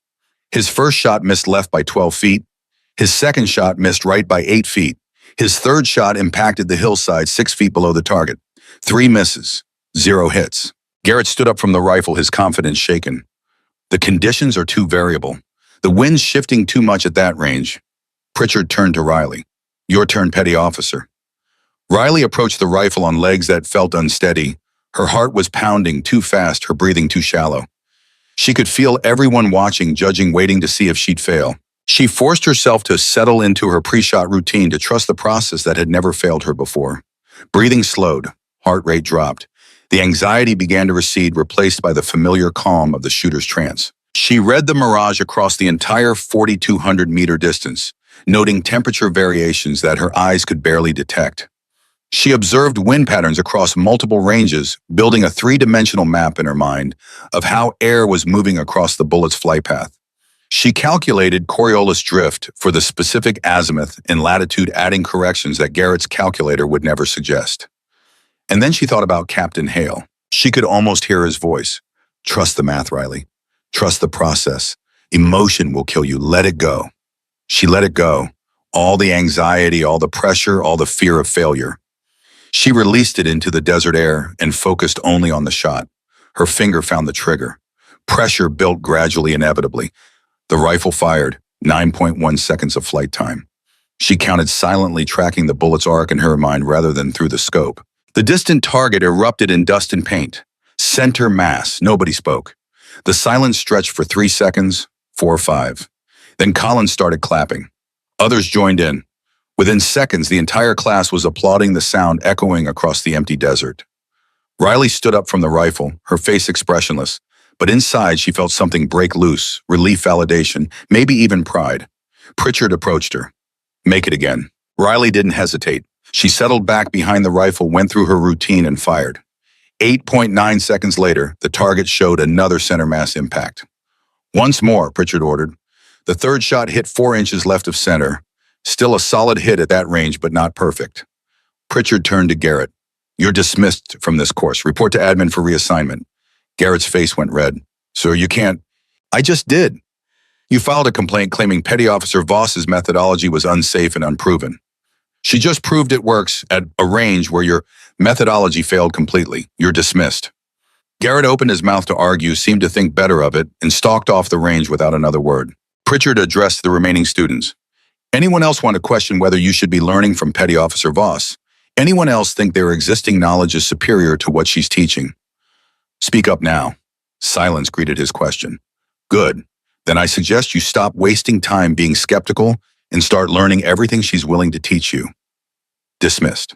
As the students filed away, Collins approached Riley. "That was the most impressive shooting that I've ever witnessed. 4,200 meters cold bore 3 for 3. That's not human." "It's just math," Riley said, but her voice lacked conviction. She was exhausted emotionally and physically drained from the stress of the past 12 hours. Sarah appeared at her elbow. "Come on, you need food and sleep in that order." As they walked back toward the instruction building, Sarah spoke quietly. "You know, you just became a legend, right? By tomorrow morning, every sniper in the Navy is going to know your name." Riley wasn't sure how she felt about that. Fame had never been the goal. Competence was the goal. Excellence was the goal. Being the best version of herself that Captain Hale had believed she could become, that was the goal. The remaining 9 weeks of instruction went smoothly, with Garrett gone and the other resistant students either washing out or finally committing to the methodology. The class made rapid progress. By week 6, 12 of the remaining 16 students were consistently hitting targets at 3,200 meters. By week 8, that number had increased to 14 students, and the range had extended to 3,400 meters. The final exam was scheduled for week 12. Each student would have to make 5 consecutive hits at 3,500 meters with at least 80% accuracy. Riley had set the bar high, knowing that anything less wouldn't adequately demonstrate mastery of the methodology. The night before the exam, Collins found Riley reviewing student performance data in the classroom. "Can't sleep," he asked, "just making sure I didn't miss anything. If they fail tomorrow, it's on me." Collins pulled up a chair. "They're not going to fail. You've prepared them better than any instructor I've ever had. Whatever happens tomorrow is on them, not you. 75% need to pass for Pritchard to adopt the methodology service-wide," Riley said. 16 students means 12 need to succeed. That's a narrow margin. 14 are going to pass, Collins said with certainty. "I've watched them. They've got it. They understand not just the techniques, but the underlying principles. You didn't just teach them to shoot better, you taught them to think differently." Riley wanted to believe him, but doubt was a persistent companion. She'd invested 12 weeks into these students, had pushed them harder than any instructor they'd ever had demanded excellence, and refused to accept mediocrity. If it all fell apart tomorrow because she'd missed something, failed to prepare them, adequately miscalculated what they were capable of. "Stop," Collins interrupted her spiraling thoughts. "I can see what you're doing. You're catastrophizing. Captain Hale wouldn't want that." Riley's head snapped up. "How do you know about Captain Hale?" Collins smiled. "I asked around, talked to some people who served with him. He spoke about you, not by name, operational security and all, but he talked about a student who had natural talent beyond anything he'd ever seen. Someone who understood that precision shooting was as much philosophy as mechanics. That was you, wasn't it?" Riley's throat tightened. "He never told me that. He wouldn't have. From what I heard, he believed praise made people complacent. But he believed in you enough to push you harder than anyone else. The question is, do you believe in your students the way he believed in you?" The question hit harder than Riley expected. She'd been so focused on her own performance, on proving her methodology worked, that she'd lost sight of the fact that her students' success would be their achievement, not hers. Her job was to give them the tools. What they did with those tools was up to them. "Yeah," she said finally, "I believe in them. Then get some sleep. Tomorrow's going to be a long day." The final exam began at 0700 sharp. Commander Pritchard was there along with a dozen senior instructors and even a few officers from SEAL Command. Word had spread about the new methodology, and people wanted to see if it actually worked at scale. The first student up was a young petty officer named Jackson, who'd struggled initially but had shown dramatic improvement over the past month. He settled behind the rifle, his breathing already in the familiar rhythm Riley had drilled into all of them. He read the Mirage, calculated his corrections, and fired his first shot. Hit. Center mass. 4 more shots. 4 more hits. Jackson's accuracy was 96%, well above the required threshold. The second student matched Jackson's performance. The third student hit 4 out of 5, 80%, exactly at the passing threshold. By midday 11, students had completed the exam. 10 had passed. 1 had failed, managing only 60% accuracy. That meant Riley needed at least 2 more passes from the remaining 5 students to hit the 75% threshold. Collins was up next. He approached the firing line with calm confidence, settled into position, and proceeded to hit 5 out of 5 shots with an average deviation from center of less than 2 inches. When he stood up from the rifle, he caught Riley's eye and nodded once. 12 passes, 3 students remaining. Riley had already exceeded the 75% threshold, but she wanted more. She wanted every student who committed to the methodology to succeed. The next student hit 4 out of 5. The one after that hit all 5. The final student, a quiet specialist named Torres, who'd never shot beyond 2,000 meters before this course, approached the rifle with visible nervousness. Riley walked over to him. "You've got this. Trust your training." Torres nodded but said nothing. He settled behind the rifle and began his observation phase. Riley could see him working through the calculations, reading the Mirage, mapping the wind. His first shot missed high by 6 inches, still technically a hit at that range, but outside the kill zone. Torres took a breath, made corrections, and fired again. Center mass. 3 more shots, 3 more hits, 4 out of 5, 80% accuracy. Pass. 14 out of 16 students had passed the exam, 87.5% success rate, well above the required threshold. Pritchard approached Riley as the students were celebrating. "Congratulations, Petty Officer. Your methodology is now official curriculum. We'll begin implementing it across all sniper training programs within the next quarter." Riley felt relief wash over her, but it was tempered by exhaustion. 12 weeks of constant pressure, of proving herself over and over, of carrying the weight of institutional change on her shoulders. It was done. She'd succeeded. "There's one more thing," Pritchard continued. "We've had requests from allied nations asking for access to this training. The British SAS Australian, SASR Canadian, JTF2, they all want to send students. You're going to be busy." Riley nodded, processing the information. Her methodology would spread beyond the Navy, would potentially save lives across multiple military organizations. It was what Captain Hale would have wanted: knowledge shared excellence, propagated warriors made better through understanding rather than just repetition. That evening, after the celebrations had died down and the students had dispersed, Riley found herself alone on the beach watching the sun set over the Pacific. She thought about her father, about Captain Hale, about the path that had led her from that Montana wilderness to this California shore. She thought about Maddox and his anger about Garrett and his resistance about all the people who doubted her along the way. She thought about Collins and Chen and Jackson and all the students who trusted her enough to unlearn what they thought they knew. Most of all, she thought about the shooters who would come after, who would learn this methodology and use it to make impossible shots in impossible conditions, who would save lives because they understood physics and patience and the power of trusting the process. Captain Hale's voice came to her across the years, as clear as if he were standing beside her. The measure of a warrior isn't in how well they fight. It's in how well they teach others to fight. Riley smiled, feeling something settle in her chest. Peace, maybe, or purpose, or both. She'd found her mission, and she was just getting started. 6 months later, Riley stood in front of her 7th class of students, watching familiar patterns repeat themselves. The initial skepticism, the resistance to unlearning, the moment when doubt transformed into understanding. She'd guided 83 students through the program now, and 71 had passed. The success rate had climbed to 85%, even better than the initial class. But something felt wrong today. She couldn't name it, couldn't point to any specific detail, but her instincts were screaming that trouble was coming. Commander Pritchard confirmed those instincts when he pulled her aside after morning instruction. "We have a problem, a serious one." Riley followed him to his office, her mind racing through possibilities. Budget cuts, political interference, another instructor filing complaints. Pritchard closed the door behind them and pulled up a classified report on his computer. 3 weeks ago, a Navy SEAL team attempted a high-value target elimination in Yemen. The shot required was 4,100 meters across an urban environment. The designated marksman, a graduate of your third class, took the shot using your methodology. Riley's stomach tightened. What happened? He missed. The bullet struck a wall 6 feet left of target. The miss compromised the operation and 2 team members were killed in the resulting firefight. The words hit like physical blows. Riley grabbed the edge of Pritchard's desk to steady herself. Who was the shooter?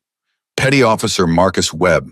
You certified him with 92% accuracy at 3,500 meters. Riley remembered Webb clearly. Smart, dedicated, one of the fastest learners in his class. He'd shown exceptional ability to read environmental conditions and had consistently made difficult shots during training. I need to see the mission data, she said. Wind conditions, temperature, time of day, everything. Pritchard shook his head. The mission details are classified above your level. What I can tell you is that Naval Special Warfare Command is questioning whether your methodology works outside controlled training environments. They're suggesting that the complexity of your calculations breaks down under operational stress. That's not what happened, Riley said immediately. Webb wouldn't have miscalculated that badly. Not with the training he received. Something else went wrong. What else could it be? Riley's mind raced through possibilities. Equipment failure. Bad intelligence on the target location. Environmental factors that Webb couldn't have predicted. Or worst of all, the possibility that her methodology actually did break down under combat stress, that the cognitive load of her calculations was too much for shooters dealing with the chaos of real operations. I need to talk to Webb, she said. He's been relieved of sniper duties pending investigation, currently assigned to administrative work at Little Creek. Then I need to go to Little Creek. Pritchard studied her for a long moment. This isn't your fault, Riley. One failure doesn't invalidate everything you've accomplished. 2 SEALs are dead because someone I trained missed a shot. That makes it my responsibility. Or it makes it Webb's responsibility for executing poorly under pressure. I trained him to handle pressure. If he failed, I failed. Riley's voice was flat, emotionless, but inside she was screaming. 2 dead, 2 families destroyed, because she'd taught someone a methodology that maybe possibly wasn't as reliable as she'd believed. Pritchard sighed. I'll arrange transportation to Little Creek, but Riley, understand that Naval Special Warfare is looking for someone to blame. If you go there claiming responsibility, they'll use you as a scapegoat. I don't care about protecting myself. I care about finding out what went wrong so it doesn't happen again. She left Coronado that evening on a military transport, her mind refusing to quiet. She kept replaying Webb's training sessions, looking for gaps in his education moments where she'd failed to adequately prepare him. The flight to Virginia was 6 hours of self-recrimination and analysis. Webb was waiting when she arrived at Little Creek, looking like he'd aged 10 years in 3 weeks.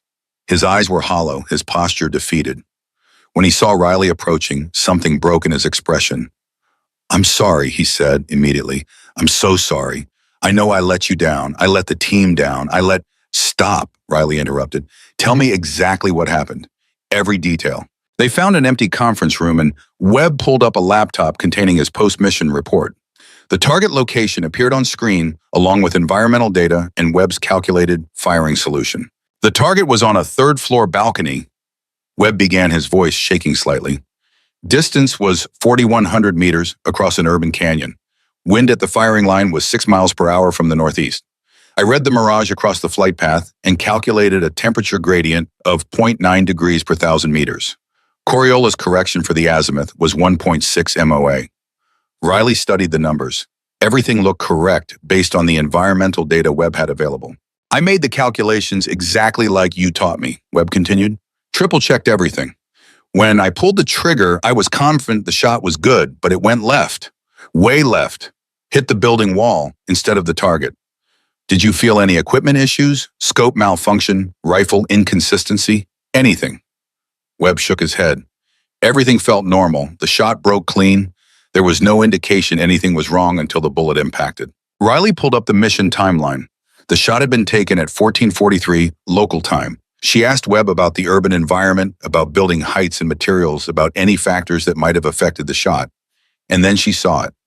The buildings, she said quietly, what were they made of? Webb looked confused. Concrete mostly. Some had metal cladding. Why? Riley's mind raced. Metal cladding. On which side of the flight path? Webb pulled up a satellite image of the area and pointed. These 3 buildings on the south side had metal exteriors. Riley felt something click into place. What time was it locally? Almost 1500 hours, mid-afternoon. And the sun position? Webb frowned, thinking. It would have been southwest, maybe 30 degrees above the horizon. Riley pulled out her own laptop and began running calculations. Metal buildings in desert environments. Afternoon sun heating the metal surfaces. The heat radiating off those surfaces would create thermal columns rising along the building's faces. Those columns would create air currents that wouldn't be visible in mirage readings at ground level. You didn't miss because your calculations were wrong, Riley said slowly. You missed because there was a localized thermal effect from sun-heated metal buildings that you couldn't have predicted. The rising hot air along those buildings pushed your bullet left. Webb stared at her. But how could I have known that? There's no way to calculate for building-specific thermal effects. Exactly. This wasn't a failure of methodology. This was a failure of intelligence. Whoever planned this operation should have identified that environmental factor and either changed the firing position or scrubbed the mission. Naval Special Warfare doesn't see it that way, Webb said bitterly. They see a shooter who missed and got people killed. My career is over. I'll never work as a sniper again. Riley closed her laptop with more force than necessary. Not if I have anything to say about it. She spent the next 48 hours compiling a detailed report analyzing the Yemen mission. She calculated the thermal effects of metal buildings under desert sun conditions, demonstrated how those effects would create unpredictable air currents, and showed mathematically that Webb's shot should have been successful based on the environmental data available to him. Then she requested a meeting with the Naval Special Warfare Command Investigating Board. Commander Pritchard tried to talk her out of it. Riley, these are flag officers looking for blood. If you go in there defending Webb, they'll turn on you too. Then they turn on me. I'm not letting Webb take the fall for something that wasn't his fault. The investigation board consisted of 3 officers, all combat veterans, with decades of experience. The senior member was Rear Admiral Marcus Stone, a former SEAL who'd built his reputation on demanding accountability from everyone under his command. Riley stood before them in her dress uniform, the report she'd compiled sitting on the table between them. Admiral Stone spoke first. Petty Officer Voss, you're here to defend a shooter who missed a critical shot and compromised an operation. 2 of my men died because of that miss. What could you possibly say that would justify that failure? With respect, Admiral, your men died because the mission planning was inadequate. Petty Officer Webb executed his shot correctly based on available data. The miss occurred due to environmental factors that weren't identified during pre-mission intelligence gathering. One of the other board members, a captain named Reeves, leaned forward. Are you suggesting that our planning personnel failed? I'm suggesting that extreme-range shots in urban environments introduce variables that current planning protocols don't adequately address. Metal buildings creating thermal columns. Concrete canyons channeling wind in unexpected ways. These aren't factors that show up in standard meteorological data. Stone's expression hardened. So you're saying your methodology doesn't work in real-world conditions? I'm saying my methodology works within the parameters it was designed for. But no methodology can account for environmental factors that aren't visible to the shooter. That's not a training failure. That's an intelligence failure. The room went silent. Riley could feel the weight of their scrutiny, could sense that she'd just accused the planning staff of inadequacy in front of officers who took such accusations very seriously. Captain Reeves spoke again. You've examined the mission data. What should have been done differently? Riley opened her report. The firing position should have been moved to eliminate the thermal corridor created by the metal buildings. Alternatively, the shot should have been delayed until evening when solar heating was reduced. Or the mission should have been scrubbed in favor of a different approach entirely. What shouldn't have happened was sending a shooter into a situation with environmental factors that made success nearly impossible. Admiral Stone studied her for a long moment. You're putting your reputation on the line for someone who failed. Why Tom offered them on? Because Petty Officer Webb didn't fail, sir. The system failed him. I trained him to make shots based on observable environmental data. I didn't train him to predict invisible thermal effects from building materials because that's not something a shooter in position can calculate. That information needs to come from mission planning. The third board member, a commander named Phillips, spoke for the first time. If we accept your analysis, it means acknowledging that Naval Special Warfare has sent men into an operation without adequate environmental assessment. That's a significant accusation. It's not an accusation, sir. It's a recommendation for improvement. Extreme range urban shooting requires a level of environmental analysis that we're not currently providing to our shooters. If we want to employ these techniques operationally, we need to upgrade our planning protocols. Stone closed the folder in front of him. We'll take your report under consideration. Dismissed. Riley left the room feeling like she'd just painted a target on her own back. She'd essentially told 3 senior officers that their command had failed, that their planning staff wasn't adequate for the missions they were conducting. It was the kind of truth-telling that ended careers. Sarah called her that evening. I heard what you did at the investigation board. Are you insane? You just accused Naval Special Warfare of incompetence to their faces? I accused the planning process of being incomplete. There's a difference. Not to them, there isn't. Riley, you could have kept your head down, let Webb take the hit, and continued building your program. Instead, you stepped into the line of fire. Why wouldn't I? Riley thought about Captain Hale, about the lessons he'd taught her, about responsibility and integrity, and the difference between being competent and being right. Because 2 people died, and if we don't figure out why more people are going to die, I can't live with that. 3 days later, Admiral Stone requested a private meeting with Riley. She reported to his office, expecting to be reprimanded, maybe even facing administrative punishment for her testimony. Instead, Stone gestured for her to sit and pulled up her report on his computer. I've had my planning staff review your analysis. They confirmed that the thermal effects you identified were real and measurable. They also confirmed that our current environmental assessment protocols don't account for building-specific thermal patterns in urban environments. Riley said nothing, waiting for the other shoe to drop. You were right, Stone continued. Our planning failed, Petty Officer Webb. We sent him into an impossible situation and then blamed him when he couldn't overcome factors he couldn't see. That's on us, not on him. The admission shocked Riley into silence. She'd expected defensiveness, bureaucratic covering, maybe grudging acknowledgement at best, not this direct acceptance of responsibility. Webb's sniper qualification is being reinstated, Stone said. He'll undergo additional urban environment training, but he's cleared to return to operational status. Thank you, sir. Don't thank me. You forced us to confront an uncomfortable truth. That's not something most junior officers have the courage to do. Stone paused, studying her, which brings me to why I really wanted to meet. I'm establishing a new unit within Naval Special Warfare, Advanced Environmental Analysis for Precision Operations. I want you to lead it.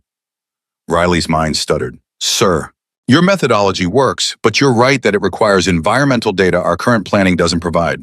I want you to develop protocols for urban extreme range operations, train analysts to identify environmental factors that affect precision fire, and create a support structure for operational snipers that gives them the data they need to succeed. I'm an instructor, Admiral. I teach shooting, not operational planning.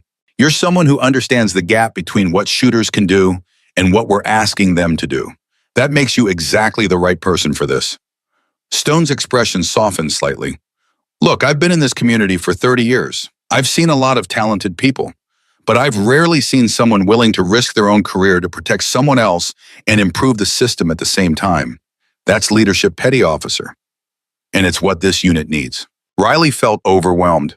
Leading a new unit meant leaving instruction, meant stepping away from the direct teaching that had become her purpose. But it also meant addressing the systemic issues that had nearly destroyed Webb's career and had actually cost 2 lives. When would this start, she asked. Immediately. You'll have 6 months to build the unit, develop the protocols, and train your first team of analysts. Then we'll test the system on actual operations. Riley thought about her current students, about the classes she'd committed to teach, about Sarah and Collins, and all the people at Coronado who'd become her community. But she also thought about Webb's hollow eyes, about 2 SEALs who'd died in Yemen, about all the future operations that would fail if the system didn't improve. I'll do it, she said. The transition happened faster than Riley expected. Within 2 weeks, she'd been transferred from Coronado to a facility in Virginia Beach, given an office, a budget, and carte blanche to recruit whoever she needed. Her first hire was Webb. When she called to offer him the position, he was silent for so long, she thought the connection had dropped. You want me, he finally said. After what happened? You didn't fail in Yemen. You identified an environmental factor that the planning staff missed. That makes you exactly the kind of analyst this unit needs. Her second hire was Chen, who'd been one of her best students in Arizona. Her third was a meteorologist named Dr. Sarah Kim, who specialized in urban microclimates. Her fourth was a structural engineer who understood how building materials affected thermal patterns. Within 3 months, the Advanced Environmental Analysis Unit had grown to 12 people, split between analysts and field support personnel. They developed protocols for assessing urban environments, created databases of building materials and their thermal properties, and built predictive models for how different structures affected air currents at various times of day. The first operational test came in Somalia. A high-value target needed to be eliminated at 3,800 meters across an urban environment similar to the Yemen mission. Riley's team spent 72 hours analyzing satellite imagery weather patterns, building materials and solar angles. They identified 3 potential firing positions and calculated environmental effects for each one. The recommendation went to the SEAL team use position, Charlie at 0600 hours, when thermal effects would be minimal. The shot would be challenging but achievable based on the environmental data. The team followed the recommendation. The shooter made the shot on the first attempt.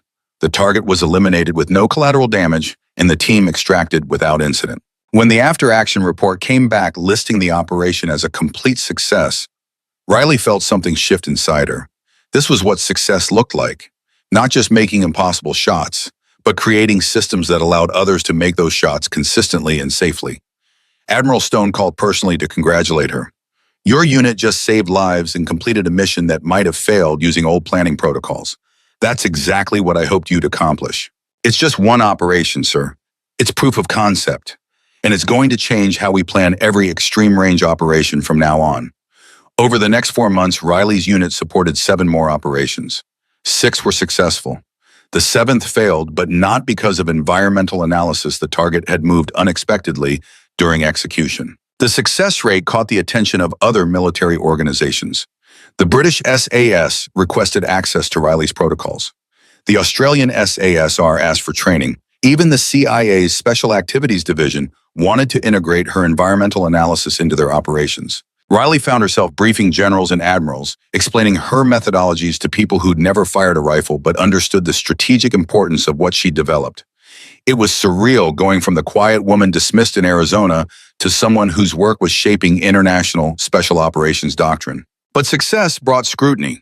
A journalist somehow discovered the existence of Riley's unit and started asking questions about classified operations. The story wasn't published, military censors killed it, but it sparked a security review that put Riley under investigation for potential information leaks. She sat through hours of interrogation by Naval Criminal Investigative Service agents answering the same questions repeatedly. Had she discussed classified operations with unauthorized personnel? Had she shared sensitive environmental data outside secure channels? Had she been in contact with foreign intelligence services? The answer to all questions was no, but the investigation dragged on for weeks. Riley watched her unit's work slow to a crawl as her team members were pulled in for questioning, as operational commanders became hesitant to use her services while she was under investigation. Sarah Chen called from Coronado. "This is political, Riley. Someone doesn't like that you're changing how things work and they're trying to take you down." Who would do that? Could be anyone. Commanders who feel threatened by new methodologies. Contractors who profit from current systems. Institutional resistance to change. Does it matter? What matters is fighting back. But Riley didn't know how to fight an invisible enemy. She continued her work, continued supporting operations, continued building her unit while the investigation circled like a vulture. The break came from an unexpected source. Admiral Stone personally intervened using his authority to accelerate the investigation and demand conclusions. Within 48 hours, NCIS closed the case with no findings of wrongdoing. Stone met with Riley afterward. "You've made enemies, petty officer. People who benefit from the old ways of doing things don't like being told those ways are inadequate. This investigation was the first attack. It won't be the last." What should I do? Keep proving them wrong, keep supporting operations successfully, keep saving lives. Eventually the results speak louder than the politics. He paused.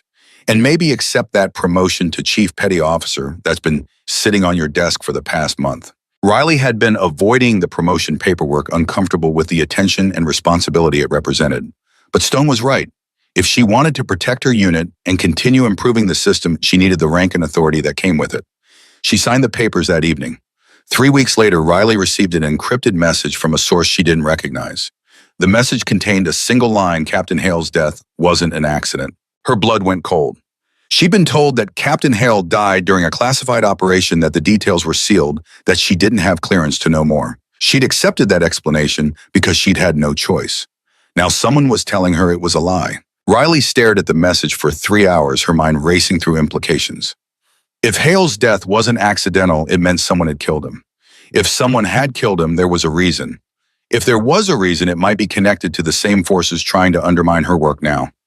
She thought about deleting the message, pretending she'd never seen it, focusing on her unit and her mission, and staying safely within the boundaries of what she was authorized to know. But Captain Hale had taught her that integrity meant pursuing truth even when it was dangerous, even when it was easier to look away. Riley hit reply and typed, "Tell me everything." The response came immediately, not via message. "Meet me tomorrow, 2200 hours, coordinates attached." Riley checked the coordinates. A warehouse district in Norfolk, miles from any military installation. The kind of place where people met when they didn't want to be seen. She should report this. She should tell Admiral Stone or her commanding officer or NCIS. She should follow protocol and let the proper authorities investigate. Instead, she packed her sidearm and prepared to learn the truth about how Captain Hale really died. Riley arrived at the Norfolk warehouse 40 minutes early, circling the area twice to check for surveillance or ambush points. The district was abandoned, filled with buildings that had been empty since the last economic downturn. Perfect for a clandestine meeting, perfect for a trap. She parked 3 blocks away and approached on foot, her sidearm concealed but accessible. Every shadow felt like a threat. Every sound made her hand move toward her weapon. This was stupid, meeting an unknown contact in an isolated location based on nothing but an encrypted message. But the mention of Captain Hale's death had stripped away her caution, replaced it with a need to know that overrode every rational consideration. At 21:55, a figure emerged from the warehouse entrance. Male, mid-40s, moving with the controlled economy of someone with extensive training. Riley's hand closed around her sidearm grip. "Petty Officer Voss," the man called out. "I'm unarmed, and I was a friend of Aiden Hale." The use of her rank and Hale's first name made Riley pause. This wasn't some random conspiracy theorist. This was someone with inside knowledge. She approached cautiously, keeping distance between them. "Who are you?" "Chief Warrant Officer Michael Granger. I served with Captain Hale on Task Force Nightfall. You wouldn't have heard of it because, officially, it never existed." Riley studied his face, looking for deception. She found only exhaustion and something that looked like grief. "Captain Hale never mentioned you." "He wouldn't have. Operational security. But he mentioned you constantly. Said you were the most naturally talented shooter he'd ever seen. Said you understood that precision wasn't just about mechanics, it was about philosophy." The words hit harder than Riley expected. She'd never known how Hale really felt about her abilities, had assumed his constant pushing meant he saw only her flaws and failures. "You said his death wasn't an accident," Riley said, forcing emotion down. "Explain." Granger glanced around the empty street before continuing. "Task Force Nightfall conducted operations that weren't sanctioned through normal channels. Black operations, deniable actions, the kind of work that doesn't show up in official records. Captain Hale was the best long-range elimination specialist in the program. He made shots that saved dozens of lives but could never be acknowledged. I know he did classified work. That doesn't explain why he's dead. 3 years ago, Hale was assigned a target in Syria. High-value individual coordinating attacks against U.S. forces. The shot required was 4,800 meters across a valley. Impossible by conventional standards, but Hale had developed methodologies that made it possible." Riley's breath caught. 4,800 meters. Even she had never attempted a shot at that range. "Hale took the shot and hit the target," Granger continued. "Mission successful, threat eliminated. But someone in the intelligence chain had fed us false information. The person Hale killed wasn't the enemy coordinator. It was a U.S. intelligence asset working deep cover. Someone we needed alive." The revelation made Riley's stomach turn. Captain Hale killed a friendly. He killed who he was told to kill, but the person who provided that intelligence knew exactly what they were doing. They used Hale to eliminate someone who'd become inconvenient, someone who knew too much about operations that certain people wanted buried. Who set him up? Granger shook his head. That's what Hale was trying to discover when he died. He knew the intelligence had been deliberately falsified. He started investigating, asking questions, pushing for answers. 6 weeks later, he's killed in what's officially listed as a training accident during a high-altitude insertion exercise. Riley felt rage building in her chest, hot and overwhelming. "You're saying someone murdered him to cover up the fact that they'd used him to commit assassination?" "I'm saying someone made sure Captain Hale couldn't expose what had really happened in Syria. And I'm saying that the same people who did that are now threatened by what you're accomplishing. My unit, what does environmental analysis have to do with any of this? Granger pulled out a tablet and showed Riley a series of documents. Mission reports, intelligence assessments, operational summaries. Your methodologies work. They work so well that success rates for extreme range operations have increased 40% since you started supporting missions. That's creating a paper trail documentation of capabilities that certain people want to keep hidden. Riley scanned the documents, recognizing some of the operations her unit had supported. You're not making sense. Why would anyone want to hide operational success? Because success means scrutiny. It means congressional oversight asking how we suddenly got so good at extreme range elimination. It means journalists investigating. It means allies and enemies both trying to understand our capabilities. And that scrutiny might expose operations like the one that got Captain Hale killed. The pieces were clicking together now, forming a picture that made Riley sick. The NCIS investigation. That wasn't random. Someone was trying to discredit me, shut down my unit before it created too much attention. Admiral Stone stopped that investigation, but he can't stop what's coming next. There are people in the intelligence community who will do anything to keep their operations hidden.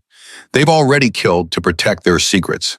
They won't hesitate to do it again. Riley's hand moved to her sidearm. Is that a threat? It's a warning you're following the same path Captain Hale did.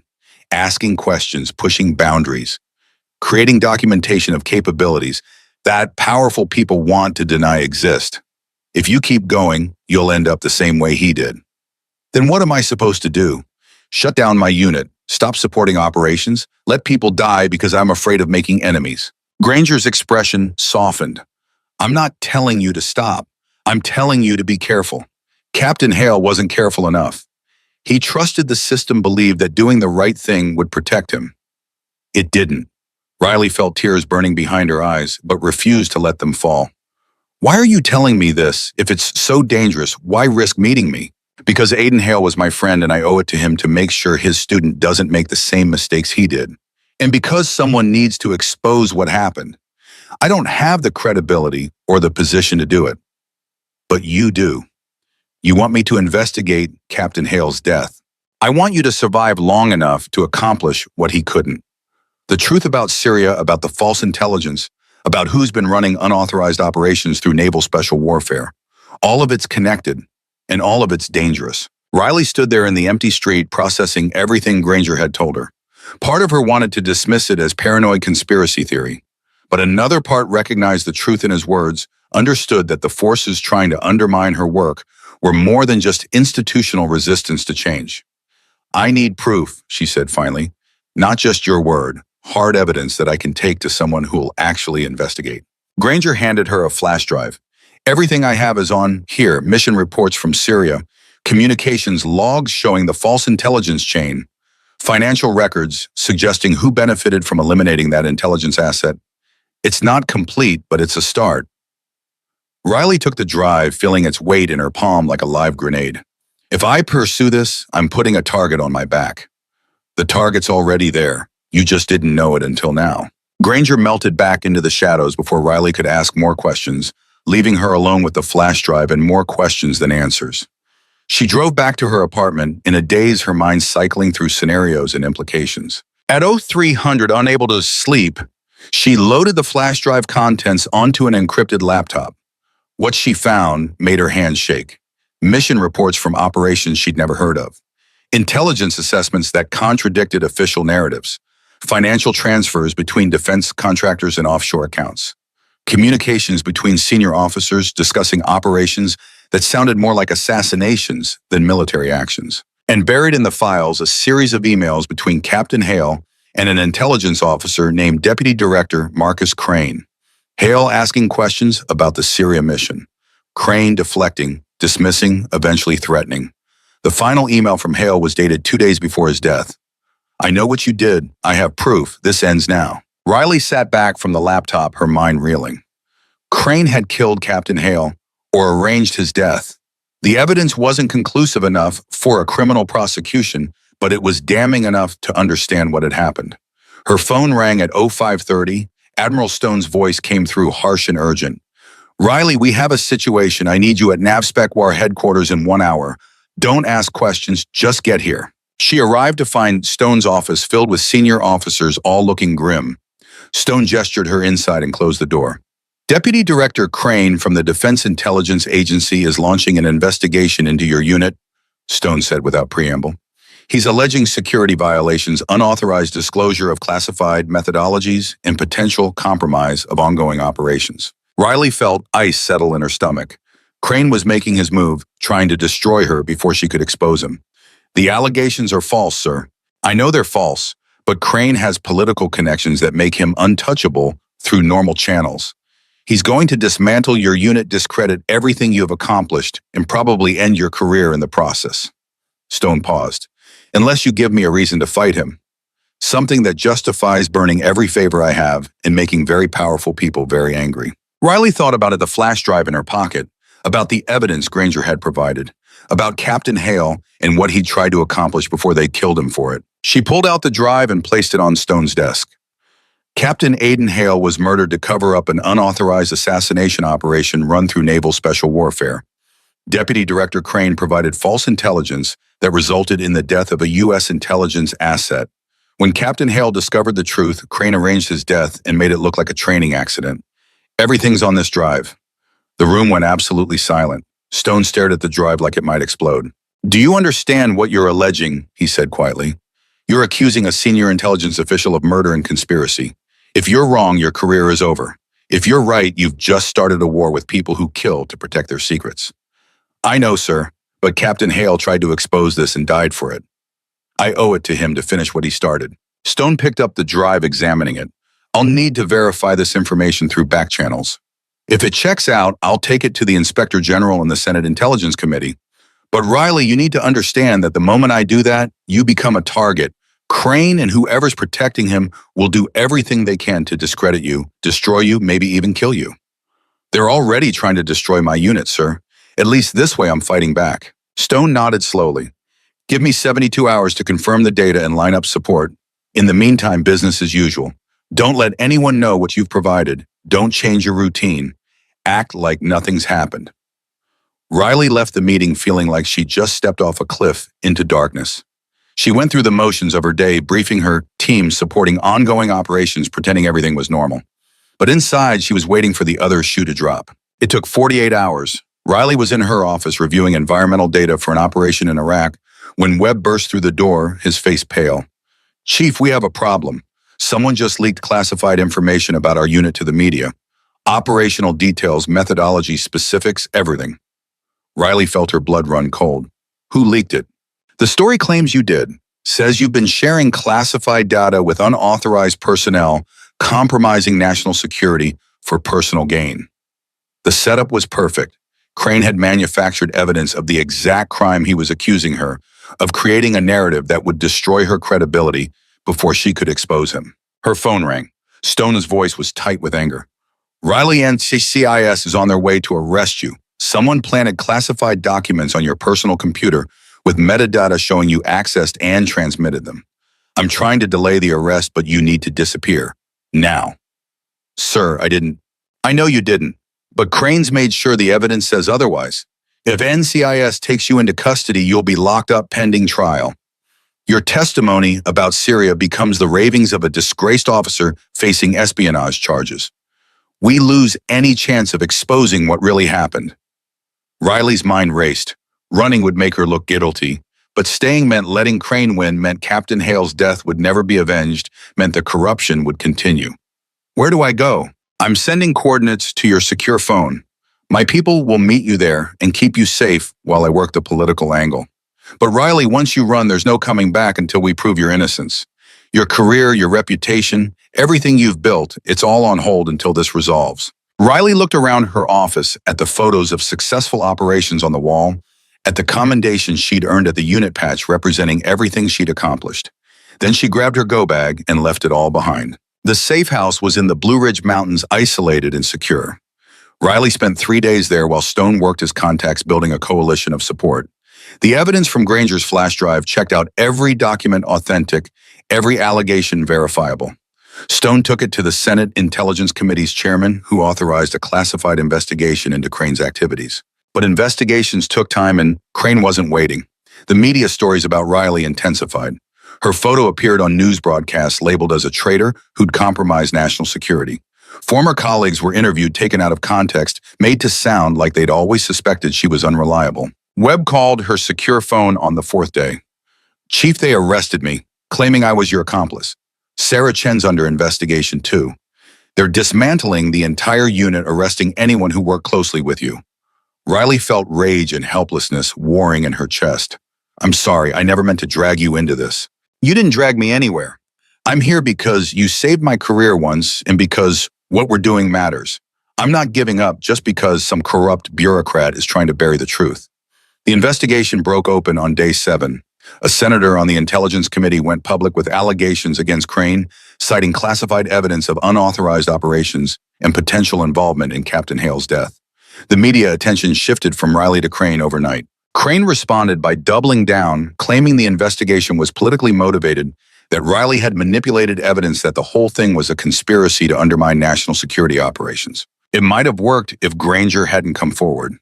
He testified before the Senate committee in closed session, providing firsthand accounts of the false intelligence chain, naming names, exposing the network of officers and officials who'd been running unauthorized operations through naval special warfare. The scandal exploded. Crane was suspended pending criminal investigation. 3 other senior officials were placed on administrative leave. The media went from calling Riley a traitor to calling her a whistleblower who'd exposed massive corruption. Riley returned to Virginia Beach 2 weeks after fleeing. The charges against her had been dropped, the manufactured evidence exposed as a frame job. Webb and Sarah were released and cleared of all allegations. Admiral Stone had personally overseen the restoration of her security clearances and the reinstatement of her unit. But the victory felt hollow. Captain Hale was still dead. The people who'd killed him were facing justice, but that wouldn't bring him back. And Riley's unit, her purpose, the work she'd built, her life around all of it, had been tainted by the scandal, would always carry the shadow of what had happened. Stone met her at NAV SPECWAR headquarters the day she returned. "The Senate wants you to testify publicly. Tell your story, explain what you discovered. Help them understand the scope of the corruption." "I'm a sniper, sir, not a politician." "You're a lot more than a sniper, Riley. You're someone who stood up to power and won." People need to see that integrity still matters, that doing the right thing isn't always the path to ruin. Riley testified before the Senate Armed Services Committee 3 weeks later. She told them about Captain Hale, about his dedication and his sacrifice. She told them about the false intelligence operation in Syria, about how good people had been used as tools by corrupt officials. She told them about her unit's work, about how they'd been targeted for creating documentation that threatened hidden operations. The hearing lasted 6 hours. Senators from both parties praised her courage. The media called her a hero. Foreign allies requested copies of her testimony to review their own intelligence protocols. Riley sat through it all, feeling disconnected, like she was watching someone else's life unfold. The praise felt empty. The recognition felt unearned. All she'd done was finish what Captain Hale had started, and it had cost her almost everything. 6 months later, Riley stood in front of a new class of students at Coronado. Her unit had been rebuilt, her methodologies officially adopted not just by the Navy, but by Joint Special Operations Forces across all services. Webb was her second in command. Sarah had returned as lead instructor. Everything was supposed to be back to normal.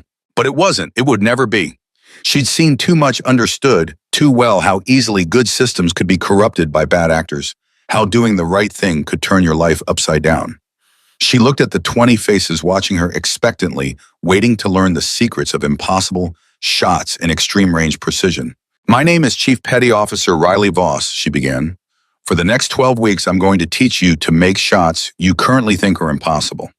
But more importantly, I'm going to teach you why those shots matter, why precision matters, why integrity matters, why doing the work right even when it's hard, even when it costs you, even when people don't understand or appreciate it, why that matters most of all." She paused, thinking about her father in the Montana wilderness, about Captain Hale's relentless standards, about Maddox's initial contempt transforming into respect, about Webb's redemption and Crane's fall. "The rifle doesn't care about your feelings," she continued, echoing words Captain Hale had spoken to her years ago. "The bullet doesn't care if you're tired or frustrated or scared. It follows the laws of physics with absolute consistency. Your job is to understand those laws better than anyone else alive. But more than that, your job is to understand that every shot you take carries responsibility. To your team, to your mission, to the people you're protecting, and to yourself. One of the students raised his hand. Chief, is it true you exposed a major intelligence conspiracy that you went up against senior officials and won? Riley considered how to answer. The truth was complicated, messy, filled with gray areas and uncertain outcomes. But these students didn't need complexity. They needed clarity. I exposed people who'd forgotten that their power came with responsibility, she said. People who thought being clever was more important than being right. And yes, there were consequences. But the alternative was letting corruption continue, letting good people die for bad reasons, letting the mission we're all supposed to serve become compromised by personal agendas. She looked at each student in turn.